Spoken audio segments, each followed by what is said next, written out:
তুই প্রথমে যখন তুই এই মুহূর্তে ভরপেটটা মদ খেয়ে আছিস, তোর মুখ থেকে ভক ভক করে মদের গন্ধ বেরোচ্ছে, তারাও কিছু বলবে না।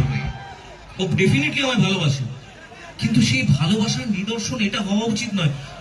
তোর ভালোবাসার কারণটা কি? তুই আমাকে দেখেছিস, আমি তোকে দেখেছি, তোর নামটা মনে আছে জয়ন্ত, এটুকুই তো? নাকি পাবলিক ভিডিও করবে, সেই ভিডিওটা সোশ্যাল মিডিয়া ভাইরাল হবে, এটা ওইটার জন্যই তো তুই করলি।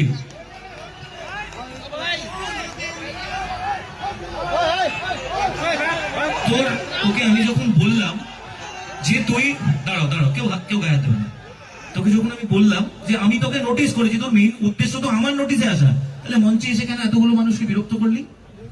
তাই তো করলি, গানটা কেন থামিয়ে দিলি? থ্যাংক ইউ, আমাকে সবাই ভালোবাসে এখানে যতজন আছে, আমি ডেফিনেটলি অ্যাকসেপ্ট করি, কিন্তু তখন অ্যাকসেপ্ট করি যখন কেউ হঠাৎ করে আসে। তুই আমাকে দেখেছিস, আমি তোকে দেখেছি, তারপরে তুই এসেছিস, এটা তো ভিডিও করার জন্য এসেছিস, এটা তো ভিডিও করার জন্য এসেছিস। প্লিজ আয় নিচে যা ভাই, ঠিক কথা।